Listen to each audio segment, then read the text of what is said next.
Hi, Dragofab here again. Today we will look at slicers. Today is a button slicer. It's in a preview as well. So as usual, we need to go to settings, preview features, and we have this button slicer visual that I already enabled. This is button slicer. And now we will look at how to create it and how it's different.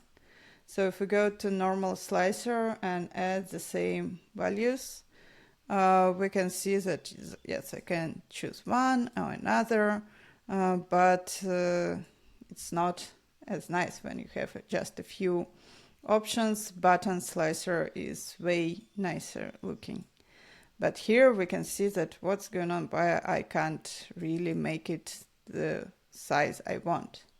You need to go to layout, and you need to change the number of cards you can show. So here the number of columns shown is 2, and now all my options are spread throughout the size of this slicer. And this slicer works good not only with 2 options, but we can add even columns with more options. So here we can go to button, slicer, go to roll.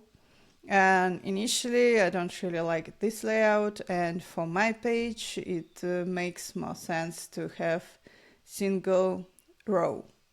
There is an option of single column. It depends on how your page is set up.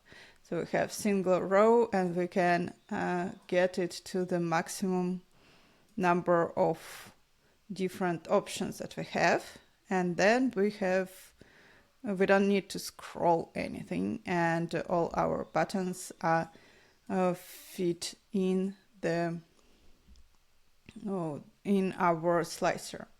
And here we can add the images, we can add selection icons if you want, but it's like buttons, so I prefer not to. But what I like to do is on selected, the fill color, change the fill color, and as well in cloud values on selected, get it to be bold, so it's popping up even more.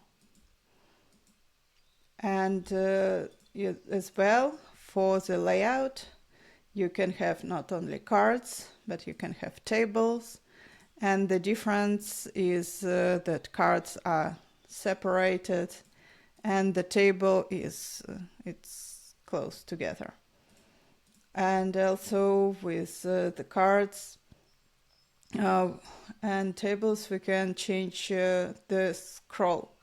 I prefer not to have that many different options, but depending on what you want, you can have continuous scroll, or you can have pages of different buttons. And you can have different spaces between buttons if you want them to be separated more. You can have rounded buttons, you can have options to different snippings. You can even have more customization, so you can have only one corner snapped, only like top, bottom, whatever you prefer. So this is button slicer. It's still in preview, but I like this feature. Thank you.